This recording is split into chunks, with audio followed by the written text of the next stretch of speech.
বিনোদ নামের একজন কাঠুরিয়া তার স্ত্রী সুনিতা আর মেয়ে টুম্পাকে নিয়ে থাকতো। বিনোদ জঙ্গলে কাঠ কেটে বাজারে বিক্রি করে সংসার চালাতো। স্ত্রী আর সন্তানকে নিয়ে বিনোদ অনেক অভাব অনটনে তার দিন কাটাচ্ছিল। মা, ও মা, তোমার রান্না হয়েছে গো? তুমি আমাকে একটু কুমড়ো ফুলের বড়া বানিয়ে খাওয়াবে? ও মা, আমার না খুব কুমড়ো ফুলের বড়া খেতে ইচ্ছে করছে। খাওয়াবে মা? খিদে লেগেছে আর খেতেও ইচ্ছে করছে। আরে জ্বালা, এখন আমি কুমড়ো ফুল কোথায় পাবো? আর কুমড়ো ফুল পেলেও কি আর তুড়ি মেরে বড়া বানানো যায় নাকি? তার জন্য তো সময় লাগে। এখন আমি তোকে কোনো বড়া টড়া বানিয়ে খাওয়াতে পারবো না। অনেক কাজ পড়ে আছে, আমাকে কাজ করতে হবে। এই কথা বলে সুনিতা সেখান থেকে চলে যায়। আর সুনিতার কথা শুনে টুম্পার খুব মন খারাপ হয়। মা আমাকে কথা শুনিয়ে চলে গেল তো। মার কাছে আর বড়া বানিয়ে যাব না। এবার আমি একাই বড়া বানিয়ে খাবো। যাই, আগে কুমড়ো ফুল খুঁজে আনি। এর কথা বলে টুম্পা কুমড়ো ফুল খুঁজতে যায়। আর কুমড়ো ফুল খুঁজতে খুঁজতে টুম্পা জঙ্গলের মধ্যে চলে যায়। ধুর বাবা, কতক্ষণ থেকে কুমড়ো ফুল খুঁজছি, কিন্তু কোথাও তো কুমড়ো ফুল পেলাম না। তবে কি আজ আমার কুমড়ো ফুলে বড়া খাওয়া হবে না? না, হাল ছাড়লে চলবে না। আজ আমি কুমড়ো ফুলের বড়া খাবই তো খাবই। যাই, সামনে গিয়ে দেখি। এরপর টুম্পা আবার কুমড়ো ফুল খুঁজতে থাকে। আর খুঁজতে খুঁজতে টুম্পা গহীন জঙ্গলে চলে যায়। আর সেখানেই টুম্পা কুমড়ো ফুলে ভর্তি একটা কুমড়ো গাছ দেখতে পায়। তারপর সে ওই কুমড়ো গাছটার কাছে যায়। এই তো, এখানে তো অনেকগুলো কুমড়ো ফুল। আমি বরং এই কুমড়ো ফুলগুলো তুলে নেই, এগুলো দিয়ে বড়া বানিয়ে খাবো। টুম্পা এই কথা বলে যেই না কুমড়ো ফুলের দিকে হাত বাড়িয়েছে, ছিল না তুমি, ছিল না এই কুমড়ো ফুল। এসব যে মায়া, নয়তো কোনো কুমড়ো ফুল। কুমড়ো ফুলকে কথা বলতে দেখে তো টুম্পা ভীষণ অবাক হয়। আর কাঁপানো স্বরে টুম্পা কুমড়ো ফুলকে জিজ্ঞেস করে, এ কি, তুমি একটু কুমড়ো ফুল হয়ে কথা বলছো কি করে? এটা তো ভুতুড়ে কাণ্ড। আমার তো খুব ভয় লাগছে। না গো, এটা একদম সত্যি। তুমি এখানে যেসব কুমড়ো ফুল দেখতে পাচ্ছ, এগুলো আসলে কোনো কুমড়ো ফুল নয়, এগুলো এক একটা পরী। কিন্তু হ্যাঁ, তুমি যদি এখানকার কুমড়ো ফুল ছিল, তবে তুমিও বিপদে পড়বে। কি সাংঘাতিক ব্যাপার! কিন্তু কুমড়ো ফুল, তোমরা এমন পরি থেকে কুমড়ো ফুলে পরিণত হলে কি করে গো? শোনো তবে, একদিন আমি আর আমার বন্ধু পরীরা সবাই মিলে পৃথিবী ভ্রমণে এসেছিলাম। আর এই জঙ্গলে এসে তোমার পাশে থাকা কুল গাছটার টোপা ফুল দেখে আমাদের সকলের জিভে জল চলে আসে। আর কোনো কিছু না ভেবেই সকলে কুল গাছের কুল ছিঁড়ে খায়। ঠিক তখনই এখানে কুলবড়ি নামে এক ডাইনি আসে। বোকা পরীর দল, তোরা যে কুল খেয়েছিস, ওগুলো কোনো কুল নয়, ওগুলো ছিল তাদের বন্দি করার কৌশল মাত্র। কারণ এই কুল গাছ আর এই কুল গাছের সব ফুলগুলো হলো মায়া। আর যে এই কুল খাবে সেই কুমড়ো ফুলে পরিণত হবে। আর তোরা এখন কুমড়ো ফুল হয়েই যাবি। ডাইনি কথা বলার পরপরই আমরা সবাই কুমড়ো ফুলে পরিণত হয়ে যাই। আর তখন থেকে আমরা কুলবড়ির কুমড়ো ফুল হয়েই দিন কাটাচ্ছি। সেদিন কুলবড়ি বলেছিল, থাক, এবারে কুমড়ো ফুল হয়ে তোরা থাক, এক যুগ পর আমি তোদেরকে বলি দিয়ে চির অমর হব। কিন্তু এই যুগের মধ্যে যদি কেউ তোদের ছিঁড়ে, তবে সে সাথে সাথেই ভস্ম হয়ে যাবে। তবে থাক তোরা এখানে, এক যুগ পর তোদের মৃত্যুকে সাথে নিয়ে আসবো আমি। ও, বুঝতে পেরেছি। এই জন্যই বুঝি তুমি কুমড়ো ফুল ছিঁড়তে নিষেধ করছিলে। কিন্তু কুলবুড়ির কুমড়ো ফুল, তোমাদের মুক্তির কি কোনো উপায় নেই? হ্যাঁ, একটা মাত্র উপায় আছে, তা হলো কুলবুড়ির মৃত্যু। কিন্তু সেটা খুবই কঠিন, কারণ কুলবুড়ির প্রাণভোমরা এই মায়াকুল গাছের গোড়ার মাটির নিচে আছে গো। সেই প্রাণভোমরা খুঁজে আগুনে পুড়িয়ে ফেলতে পারলেই কুলবড়ি মারা যাবে, আর আমরা নিজের রূপ ও শক্তিও ফিরে পাবো। কিন্তু আমাদের হাতে কাল সূর্যাস্ত পর্যন্তই সময় আছে, কারণ কাল সূর্যাস্ত হওয়ার সাথে সাথেই আমাদের কুমড়ো ফুলে পরিণত হওয়ার এক যুগ পূর্ণ হবে। আর তারপরে কুলবুড়ি আমাদের বলি দিয়ে দেবে। তোমরা কোনো চিন্তা করো না পরীরা, এক যুগ পূর্ণ হওয়ার আগেই আমি তোমাদের মুক্ত করব। এ কথা বলে টুম্পা সেখান থেকে চলে আসে আর কুলবুড়ি প্রাণভোমরাকে পুড়িয়ে ফেলার পরিকল্পনা করতে থাকে। এভাবেই সেদিন কেটে যায়। আর পরের দিন টুম্পা কিছু কাঠ আর দিয়াশলাই নিয়ে আর একটা কোদাল নিয়ে কুলবুড়ির কুমড়ো ফুলদের কাছে যায়। আর সেখানে গিয়ে টুম্পা কাঠ আর দিয়াশলাই রেখে কোদাল দিয়ে কুল গাছের গোড়া খুঁড়তে থাকে। আর খুঁড়তে খুঁড়তে টুম্পা একটা কুল পায়। আর ওই কুলটা হাতে তুলে নেওয়ার সাথে সাথে কুমড়ো ফুল বলে, ওটাই কুলবুড়ির প্রাণভোমরা, এবার পুড়িয়ে ফেলো ওটাকে, একদম সময় নষ্ট করো না, না জানে কখনোই কুলবুড়ি চলে আসে। এরপর টুম্পা কাঠগুলো একসাথে করে দিয়াশলাই দিয়ে আগুন জ্বালিয়ে দেয় আর কুলটা সেই আগুনে দিতে ধরে। ঠিক তখনই সেখানে ওই কুলবুড়ি আসে। তোর এত বড় সাহস, তুই আমার প্রাণভোমরাকে পুড়িয়ে ফেলতে যাচ্ছিস? আজ তোর নিস্তার নেই। কুলবুড়ির একথা শেষ হতেই টুম্পা ওই কুলটা আগুনে ছেড়ে দেয় আর সাথে সাথে কুলবুড়ির শরীরে আগুন লেগে যায়। আর সেই আগুনে পড়েই কুলবুড়ি মারা যায়। আর সাথে সাথেই সব কুমড়ো ফুলগুলো এক একটা পরিতে পরিণত হয় আর তাদের শক্তিও ফিরে পায় তারা। তোমার অনেক ধন্যবাদ সময় মতো আমাদের বাঁচানোর জন্য, এজন্য তুমি আমাদের কাছ থেকে পুরস্কৃত হবে।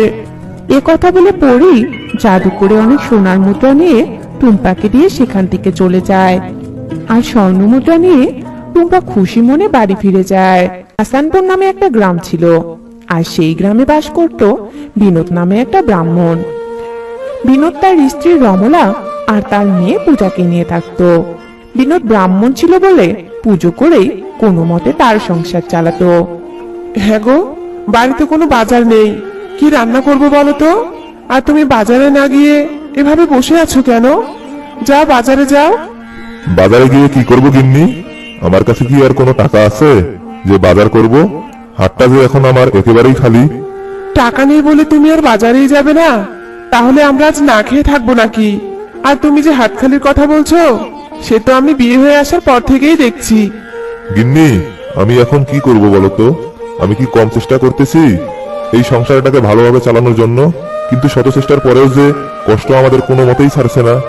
শোনো, আমি অত কিছু বুঝি না, তুমি যে করে হোক বাজার করে নিয়ে আসো। আমি কিন্তু না খেয়ে একদম থাকতে পারবো না, এই বলে দিলাম। এই বলে রমলা রেগে ঘরে চলে যায়। তখন বিনোদ বলে, যেও না গিন্নি, যেও না, একবার আমার কথাটা তো শোনো। যা, গিন্নি তো আমার উপর রাগ করে চলে গেল, কিন্তু রাগ করলেও যে আমার আর কিছুই করার নেই। যাই, আমি বরং দেখি কারো কাছে টাকা ধার পাই কিনা। এই বলে বিনোদ টাকা ধার করতে চলে যায়, কিন্তু কোথাও কোনো সে টাকা পায় না। আর এভাবেই অনেক কষ্টে খেয়ে না খেয়ে তাদের দিন যাচ্ছিল। প্রতিদিন সংসারে অশান্তি, মেয়ের খাবারের চাহিদা পূরণ না করা নিয়ে বিনোদ সব সময় চিন্তিত থাকতো। তাই একদিন বিনোদ মনের দুঃখে এক নদীর পাড়ে যায়। আর সেখানে গিয়ে বিনোদ বলে, মা, মা গো, আমি যে আর পারছি না মা, সংসারে এমন কষ্ট আমার যে আর সহ্য হচ্ছে না। আমি আর বাঁচতে চাই না মা, তুমি আমাকে এখনই তুলে নাও মা। বিনোদের কথা শেষ না হতে নদীতে দেবী অন্নপূর্ণার আবির্ভাব হয়। কিরে বৎস, তুই তোর কষ্টের জন্য আমাকে দেখে মরণ প্রার্থনা করছিস? তবে আমি তোকে মরতে দিব না, কারণ তুই যে আমার ভক্ত, তুই যে আমার পুজো করিস। মা, মা তুমি আমার ডাকে সাড়া দিয়েছো মা। আসলে মা, আমার সংসারের এত কষ্ট আমি আর দেখতে পাচ্ছি না মা, আমি মরতে চাই মা। না রে, তোকে আর তোর মরণ প্রার্থনা করতে হবে না, আমি তোর সংসারে সুখ ফিরিয়ে দিব, তুই চিন্তা করিস না, তোর সংসারে এবার উন্নতি হবে। এই বলে দেবী জাদু করে একটা সোনার কলস এনে বিনোদকে দেয়। এই সোনার কলসটা তুই নে, এই কলসটা যখনই তুই উপর করবি তখনই এই কলস থেকে অনেক সন্দেশ আর মিষ্টান্ন বের হবে। আর কলস সোজা করলে সন্দেশ আর মিষ্টি পড়া বন্ধ হয়ে যাবে। আর শোন, এই সন্দেশগুলো তোরা নিজেও খেতে পারবি আর বাজারে বিক্রি করেও অনেক টাকা উপার্জন করতে পারবি। আশা করি এরপর থেকে তোর আর কোনো অভাব থাকবে না। তবে আমি চললাম এবার। এই বলে দেবী অন্নপূর্ণা নদীতে অদৃশ্য হয়ে যায়। আর সোনার কলস পেয়ে বিনোদ ভীষণ খুশি হয়। যাই, আমি এবার বাড়ি চলে যাই, আর গিন্নিকে গিয়ে মায়ের দেয়া আশীর্বাদের সোনার কলসটার ব্যাপারে সব কথা খুলে বলি। এই বলে বিনোদ খুশি মনে সোনার কলসটা নিয়ে বাড়ির দিকে রওনা হয়। আর যেতে যেতেই পথে গোবরের উপর বিনোদের পা পিছলে যায়। ইস, গোবর ভরে আমার পা তো একেবারে নোংরা হয়ে গেল। এই অবস্থায় থাকলে তো আমার শরীর থেকে অনেক গন্ধ বের হবে। এখন তো দেখছি স্নান না করলেই নয়। যাই, আমি বরং নদী থেকে স্নানটা একটু সেরে আসি। কিন্তু এই সোনার কলসটা এখন আমি কোথায় রাখবো? ওই তো দেখছি একটা দোকান। আমি বরং দোকানওয়ালার কাছেই একটু কলসটা রেখে দেই। এই বলে বিনোদ সেই দোকানদারের কাছে যায় আর কলসটা দিয়ে বলে, বাবা, আমার এই কলসটা তোমার কাছে একটু রেখে দাও তো। আমি এক্ষুনি নদী থেকে স্নান করে এসেই আবার নিয়ে যাব। ঠিক আছে কাকু, আপনি কোনো চিন্তা করবেন না, এটা আমি আমার দোকানেই রেখে দিচ্ছি, আপনি যান। এরপর বিনোদ স্নান করতে চলে যায়। আর দোকানদার সোনার কলসিটাকে নিয়ে দোকানে রাখতেই কলসিটা উপর হয়ে যায়। আর কলসিটা উপর হওয়ার সাথে সাথে সেই কলসি থেকে অনেক সন্দেশ আর মিষ্টি বের হতে থাকে, যা দেখে লোকটি ভীষণ অবাক হয়। এ আমি কি দেখছি? কলসিটা উপর হতেই এই কলসির ভেতর থেকে এভাবে সন্দেশ আর মিষ্টি করছে কেন? তবে কি এটা জাদুই কলসি? যাই হোক, আমি এই কলসিটা আর ওনাকে দেব না। এরপর বিনোদ স্নান সেরে কলসিটা নিতে এলে লোকটা ঠিক ওই রকম একটা অন্যরকম কলসি বিনোদকে দেয়। আর কলসিটাকে নিয়ে বিনোদ বাড়ি চলে যায়। আর রমলাকে সোনার কলসির ব্যাপারে সব কথা খুলে বলে। সব শুনে রমলাও ভীষণ খুশি হয়। এরপর বিনোদ অনেক খুশি মনে কলসিটাকে উপর করে, কিন্তু সেই কলসি থেকে কিছুই বের হয় না। এভাবে বিনোদ বারবার কলসিটাকে উপর করে, কিন্তু তবুও কলসি থেকে কিছুই বের হয় না, যা দেখে বিনোদ অনেক অবাক হলেও রমলা ভীষণ রেগে যায়। কোথাকার কোন সোনার কলসি পেয়েছে আর আমাকে এসে বলছে এটা নাকি জাদুই কলসি? কই, তোমার এই জাদুর কলসি থেকে তো কিছুই বের হলো না। তাহলে তুমি কি এসব আমাকে মিথ্যে বললে? সত্যি তো, কলসি থেকে কিছুই বের হলো না। তাহলে কি মা আমাকে মিথ্যে কথা বললো? না, আমি আবার নদীর পাড়ে যাব। এরপর বিনোদ আবারও নদীর কাছে যায় আর দেবী মাকে আবারও ডাকতে থাকে। এরপর দেবী অন্নপূর্ণা প্রকট হয়। তখন বিনোদ কলসির ব্যাপারে সব কথা দেবীকে বলে। আসলে বৎস, তুই তো প্রতারণার শিকার হয়েছিস। তুই যাকে কলসিটা দিয়ে স্নান করতে গিয়েছিলি, সে ওই কলসির জাদুর ব্যাপারে জানতে পেরে আমার দেওয়া কলসিটাকে নিজের কাছে রেখে তোকে একটা সাধারণ কলসি দিয়েছে। তবে তুই কোনো চিন্তা করিস না, আমি তোকে উপায় বলে দিচ্ছি। যা বৎস, তুই এই লাঠিটা নিয়ে ওই লোকের কাছে যা, আর প্রথমে ভালোভাবে কলসিটা চাইবি। আর যদি কলসিটা না দেয়, তখন এই লাঠিটাকে ওকে মারতে বলবি, আর তখনই এই লাঠির জাদু বুঝতে পারবি। ঠিক আছে মা, তুমি যা বলবে তাই হবে। এরপর বিনোদ লাঠিটা নিয়ে সেই দোকানদারের কাছে যায় আর আসল কলসটা চায়, কিন্তু সেই দোকানদার কোনো মতেই কলসটার কথা স্বীকার করতে চায় না। দেবে না তো তুমি আমার কলসি ফিরিয়ে? দাঁড়াও দেখছি। লাঠি লাঠি, তুমি দেখাও তোমার কেরামতি। এ কথা বলতেই সেই লাঠিটা ওই দোকানদারকে অনেক মারতে থাকে। বাঁচাও বাঁচাও, এই লাঠি তো আমাকে মেরেই ফেলবে। আমি এখনই তোমার কলসি ফিরিয়ে দিচ্ছি, আগে এই লাঠিকে থামতে বলো। এরপর বিনোদ লাঠিটাকে থামতে বলে, আর লাঠি থামতেই লোকটি বিনোদকে তার আসল কলসি, সোনার কলসি ফিরিয়ে দেয়। আর বিনোদ খুশি মনে সোনার কলসি নিয়ে বাড়ি ফিরে যায়। আর এরপর বিনোদ সেই সোনার কলসি উপর করতেই তা থেকে সন্দেশ বের হতে থাকে। আর সেটা দেখে বিনোদের স্ত্রী অনেক খুশি হয়। আর তারপর থেকে তারা সন্দেশ বিক্রি করে তাদের দিন খুব ভালোভাবে সুখে আনন্দে